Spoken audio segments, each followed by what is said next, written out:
Hello friends, स्वागत है आप सभी का आज के फिर से एक नई वीडियो में। जैसा कि हम सभी जानते हैं कि अभी हम लोग कक्षा 11वीं का गणित का अध्याय 6 जिसका शीर्षक है रैखिक असमीकाएं, जिसे अंग्रेजी में लीनियर इनइक्वालिटी के नाम से जाना जाता है, उसे भी हम लोग पढ़ रहे हैं। आगे बढ़ते हुए मैं आपको बताते चलूँ कि आज का यह वीडियो इस अध्याय का भाग 13 है। तो चलिए समय को ध्यान में रखते हुए सबसे पहले हम लोग यह जानने का प्रयास करेंगे कि आज के इस वीडियो यानी कि भाग 13 में हम लोग क्या पढ़ेंगे। यदि हम इसकी बात करें कि आज हम लोग भाग 13 में क्या पढ़ने वाले हैं, तो आज हम लोग दो चल राशियों की असमीका का हल पढ़ने वाले हैं। आपको याद हो कि शायद हमने पिछले 2 वीडियो से इसी टॉपिक पे हम लोग चर्चा कर रहे हैं। तो आज के इस वीडियो में क्या नया है? आज के इस वीडियो में ये नया है कि आज हम लोग solution of system of linear inequalities in 2 variable पढ़ने वाले हैं।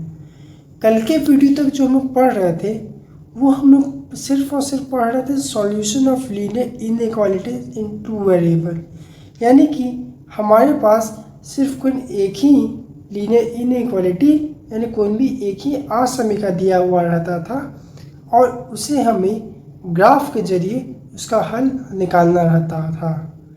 लेकिन आज के इस वीडियो यानी कि भाग 13 में हम लोग क्या पढ़ेंगे? सिस्टम ऑफ लीनियर इनइक्वालिटी, यानी कि एक लीनियर इनइक्वालिटी का, एक रैखिक असमीका का सिस्टम का कैसे हम लोग सॉल्यूशन निकालेंगे ग्राफ के जरिए, उसके बारे में। नाम से आपको थोड़ा बहुत समझ में आ रहा होगा कि सिस्टम, यदि हम सिस्टम की बात करें तो किसी भी चीज़ को हम लोग सिस्टम कब कहते हैं? कोई भी चीज़ सिस्टम कब बनता है? आप यदि विद्यालय में पढ़ते होंगे तो विद्यालय का अपना एक अलग सिस्टम होगा। यदि आप किसी कोचिंग संस्थान में पढ़ते होंगे तो उस कोचिंग संस्थान का अपना अलग सिस्टम होगा, और भी इत्यादि आप उदाहरण दे सकते हैं। तो आप यहाँ पर ये बताइए कि जहाँ पे हम लोग सिस्टम की बात करते हैं वहाँ पे सिस्टम का मतलब एक्चुअल में होता क्या है?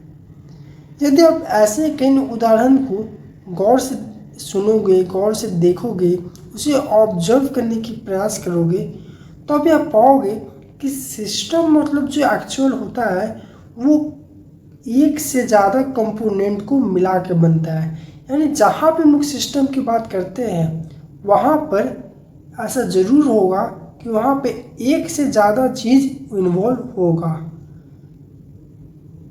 और इसी कॉन्सेप्ट पर आधारित हमारे रैखिक असमीकरण का कुछ कॉन्सेप्ट है जिसे नाम दिया गया है solution of system of linear inequalities in 2 variable. अब जैसा कि मैंने अभी भी बताया कि सिस्टम मतलब वैसा जहाँ एक से ज़्यादा कोई कंपोनेंट इन्वॉल्व हो, यानी एक से ज़्यादा चीज़ इन्वॉल्व हो, उसको हम लोग एक सिस्टम का रूप दे सकते हैं। यानी अकेला कुछ हो उसको हम लोग कभी भी सिस्टम नहीं कहते हैं। सिस्टम जब भी होता है तो अपने एक से ज़्यादा ही होता है, उसका कंपोनेंट एक से ज़्यादा होता है। ठीक उसी प्रकार यहाँ पे हम लोग समझ सकते हैं कि अब तक जो हम लोग ऐसे रैखिक असमीकाओं को सॉल्व कर रहे थे जो कि हमारे प्रश्न में सिर्फ एक ही रैखिक असमीका दिया हुआ रहता था और हम इसे सॉल्व कर दिया करते थे। लेकिन आज के इस वीडियो में हम लोग सीखेंगे कि यदि हमें एक ही प्रश्न में 2 रैखिक असमीका दे दिया जाए और कहा जाए इन दोनों दिए गए रैखिक असमीकाओं को आप सॉल्व कीजिए, हल इसका निकालिए ग्राफ के जरिए, एक साथ निकालिए, तो आप कैसे निकालोगे? फॉर एग्जाम्पल, इसे आप और अच्छी तरीके से आप यदि समझना चाहते हो तो आप यह उदाहरण का हेल्प ले सकते हो। जैसे कि मान लीजिए आपके पास यह आपके स्क्रीन पे जो उदाहरण दिख रहा है, यह आपको प्रश्न दिया गया, बोला गया कि इस सिस्टम ऑफ लीनियर इनइक्वालिटीज का, यह एक सिस्टम है लीनियर इनइक्वालिटी का। क्योंकि यहाँ पे एक साथ आपको दो लीनियर इनइक्वालिटी दे दिया गया है। यानी कि यहाँ से हम एक बात और समझ सकते हैं कि आगे से जब भी हम लोग सिस्टम ऑफ लीनियर इनइक्वालिटी की बात करेंगे तो ऐसा कोई ज़रूरी नहीं है कि हमारे पास हर वक्त सिर्फ और सिर्फ दो ही लीनियर इनइक्वालिटी आए। ऐसा हो सकता है कि यहाँ पे तीन भी आ सकता है, यानी एक साथ हमारे पास कौन तीन लीनियर इनइक्वालिटी आ सकता है, तीन रैखिक असमीका आ सकता है। उसी प्रकार हो सकता है कि यहाँ पे चार रैखिक असमीका एक बार में आपको दिया जा सकता है। खैर, चूँकि अभी यह हमारी शुरुआत है इसलिए हमने आपको एक छोटे से उदाहरण से बताने का प्रयास किया है, जो कि इसमें दो लीनियर इनइक्वालिटीज यानी रैखिक असमीका आपको दिया गया है। अब यदि आपसे यह प्रश्न पूछा जाए कि आप इस सिस्टम ऑफ लीनियर इनइक्वालिटीज यानी रैखिक असमीका के हल निकालें तो कैसे निकालोगे? तो अब तक तो हम लोग जानते थे, यदि मैं आपको सिर्फ और सिर्फ अभी के लिए मैं ये आपको हटा दूँ, ये जो दूसरा रैखिक असमीका है, यदि मैं अभी आपको इस प्रश्न को हटा दूँ, ये दूसरा रैखिक असमीका को हटा दूँ और सिर्फ बोलूँ कि ये जो लीनियर इनइक्वालिटी बचा, ये जो रैखिक असमीका आपके सामने है, आप सिर्फ इसका हल निकालो ग्राफ के जरिए, तो आप इसे आसानी से निकाल लोगे, क्योंकि हमने पिछले दो वीडियो में इसे बहुत ही आसान पूर्वक आसान शब्दों में सीखने का प्रयास किया था। अब इसका ग्राफ आप निकाल दोगे। ठीक उसी प्रकार यदि मैं दूसरी बार में इसे छिपा दूं और कहूं कि आप इसका ग्राफ का सॉल्यूशन निकालो, इसका सॉल्यूशन ग्राफ के जरिए निकालो, तो अब इसका भी सॉल्यूशन निकाल लोगे। यानी कि कुल मिला के यदि मैं इस दोनों प्रश्न को अलग अलग दूँ आपको, तब दोनों का हल क्षेत्र आराम से अलग अलग निकाल दोगे, क्योंकि हमने कल के वीडियो तक इसे सीख लिया है। लेकिन अब यहाँ पे दिक्कत सिर्फ ये आ रही है, दिक्कत हमें इन दोनों लीनियर इनइक्वालिटीज़ को, दोनों रैखिक असमीका को सॉल्व करने में नहीं आएगी। क्यों नहीं आएगी?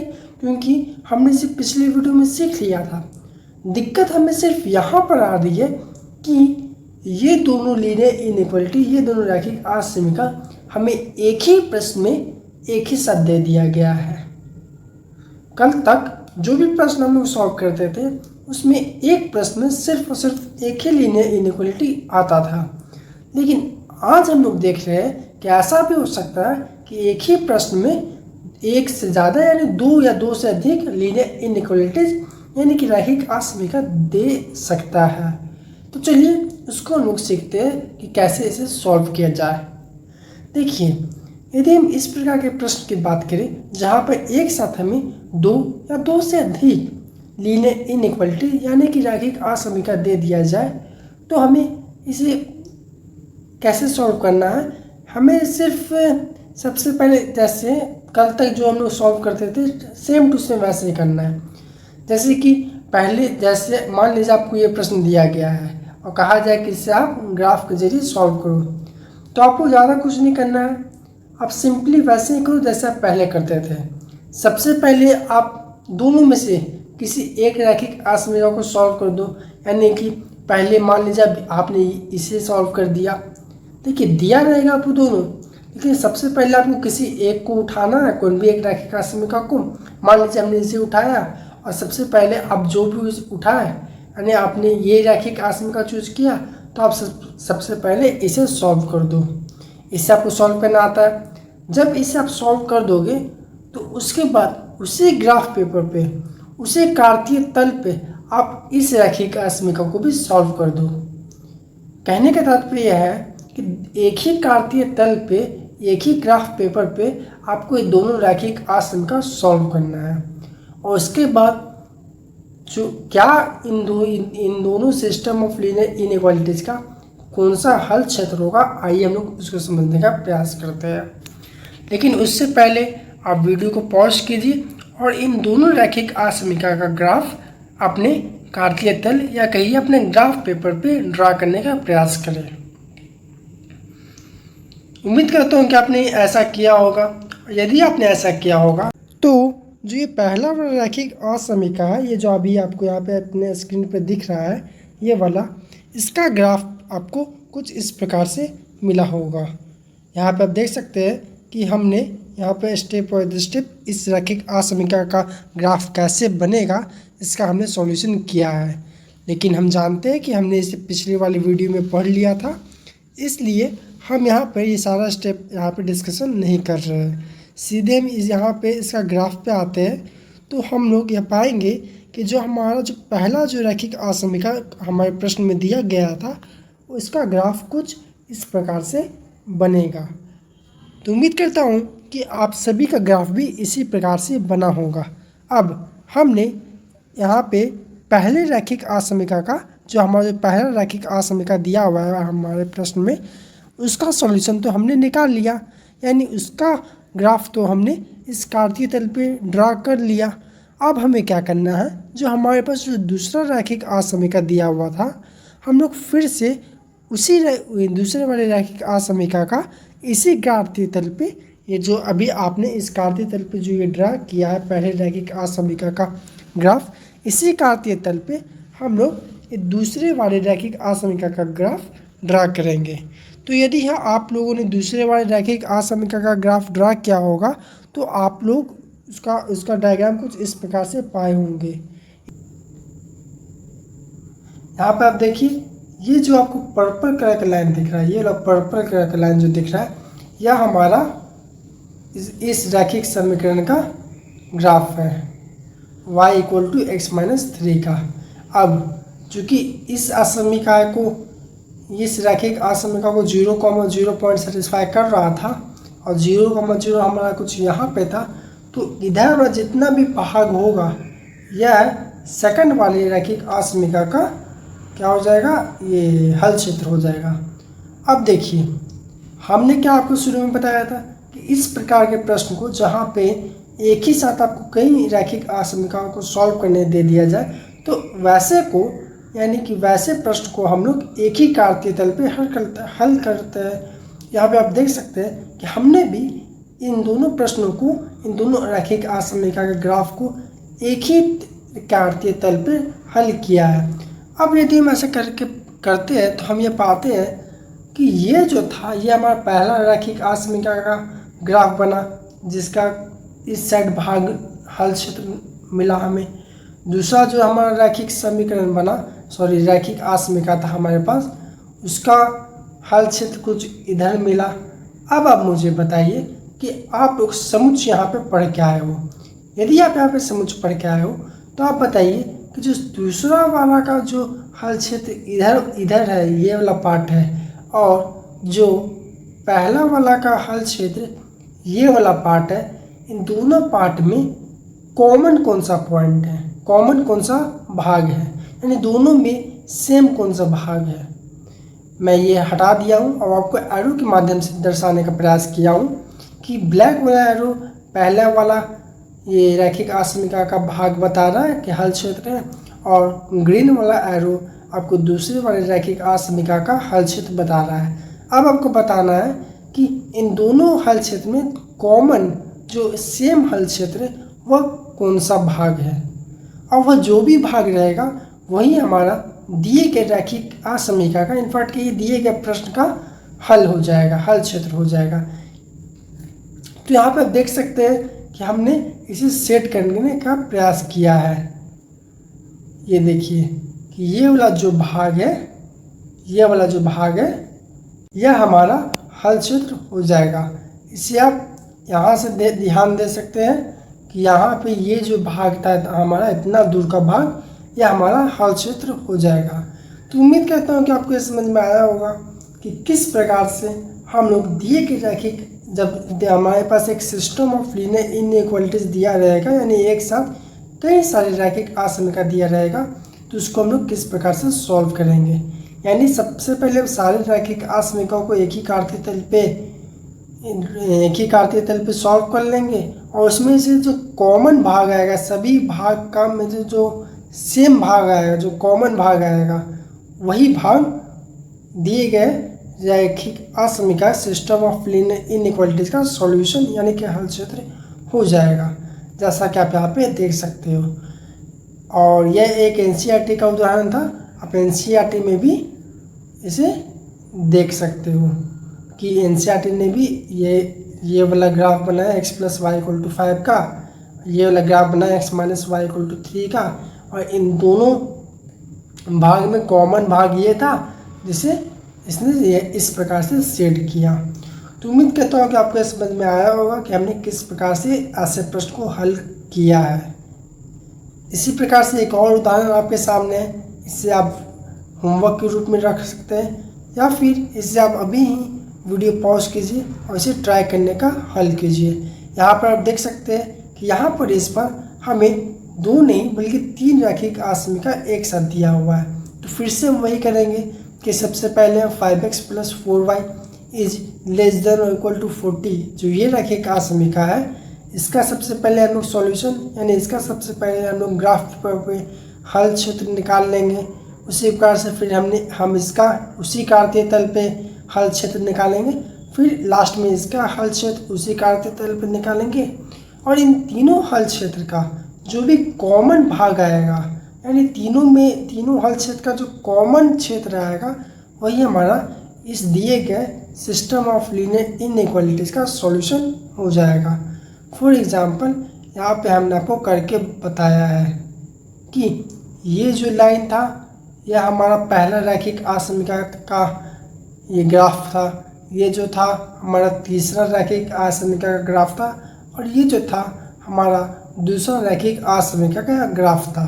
और जब हम लोग तीनों का हल क्षेत्र निकालने का प्रयास किए थे, यानी कि दिए गए बिंदु चयन किया और बिंदु को जब हम लोग तीनों में पुट करके देखे थे, तो हम यह पाए थे कि इन तीनों का हल क्षेत्र कुछ इस प्रकार से आया था। यानी कि ये जो पहला रैखिक आसमिका था उसका हल क्षेत्र कुछ इस साइड था, और जो दूसरा वाला रैखिक आसमिका था ये वाला, उसका हल क्षेत्र कुछ दूसरा वाला हमारा कहाँ पे था, दूसरा वाला ये वाला था, तो उसका हल क्षेत्र हमारा कुछ ऊपर आया, और जो तीसरा था वो इधर आया। तो अब आप इसे ध्यानपूर्वक देखिए और ये बताइए कि इन तीनों हल क्षेत्र में आपको कॉमन हल क्षेत्र कौन सा नजर आ रहा है। आप यहाँ पे देखिए कि ये जो ब्लैक वाला एरो है वो बता रहा है कि तीसरा वाला रैखिक आसमिका का हल क्षेत्र, जो पर्पल वाला एरो है वो बता रहा है दूसरा वाला रैखिक आसमिका का हल क्षेत्र, और जो ग्रीन वाला एरो है वो पहला वाला रैखिक आसमिका का हल क्षेत्र बता रहा है। तो अब आप मुझे बताइए कि इन तीनों क्षेत्र में कॉमन क्षेत्र कौन सा है। यदि आप ध्यानपूर्वक देखोगे तो जो कॉमन क्षेत्र आपको नजर आएगा वो ये बीच वाला आएगा, जो कि एक त्रिभुज टाइप का है यानी एक ट्रायंगल टाइप का है। इससे आप गौर से यहाँ पे देखिए कि इधर का और ऊपर का इन पूरे ये में जो कॉमन भाग आ रहा है वो यही वाला आ रहा है, जो कि हमने कुछ इस प्रकार से सेट करके आपको बताने का प्रयास किया है। तो उम्मीद करता हूँ कि आज आपने सीखा कि किस प्रकार से हम लोग, यदि हमारे पास एक ही साथ कई सारे रैखिक आसमिका दे दिया जाएगा तो उससे हम किस प्रकार से एक ही कार्तीय तल पे उन सभी रैखिक आसमिका का हल क्षेत्र हम लोग निकालेंगे। तो आज हमने 2 उदाहरण किए इस पर, और उम्मीद करता हूँ कि आपको ये दोनों उदाहरण से यह समझ में आ गया होगा कि किस प्रकार से हम ऐसे प्रश्न को हल करेंगे। तो यहाँ पे देखिए ये भी जो मैंने बताया आपको एक एनसीईआरटी उदाहरण नहीं बताया, यानी ये आपके एनसीईआरटी किताब में दिया हुआ है। एनसीईआरटी ने भी इसे कुछ इसी प्रकार से बनाया है कि पहला रैखिक आसमिका का ग्राफ ये था, दूसरा का ये था और तीसरा का ये था, और इन तीनों का जो रैखिक क्षेत्र ये हल क्षेत्र था उन तीनों में से जो कॉमन क्षेत्र था वो हमारा बीच वाला था, जिसे एनसीईआरटी ने भी यहाँ पे सेट करके बताया है, आप देख सकते हैं। तो उम्मीद करता हूँ कि आपको ये समझ में आया होगा। अब इसी तरह हमारा एक तीसरा प्रश्न, अब चूँकि हमारा एक समय समाप्त हो गया है और समाप्त होने को है, इसलिए हम लोग ये आपको एक होमवर्क देते हैं और आप इसे अपने से ट्राई कीजिए। यहाँ पे देखिए हमने आपको इसका एक ग्राफ बना के बता दिया कि इसका आंसर, यानी इसका ये जो दिया गया रैखिक आसमिका है सिस्टम ऑफ लीनियर इनइक्वालिटीज है, इसका जब आप हल क्षेत्र निकालोगे, यानी कि इसका ग्राफ इसका ग्राफ इसका ग्राफ जब आप ड्रा करोगे और तीनों में से जो कॉमन हल क्षेत्र आएगा, तीनों के हल क्षेत्र में से जो कॉमन क्षेत्र आएगा उसको यदि आप निकालने का प्रयास करोगे तो यह कुछ इस प्रकार से आएगा।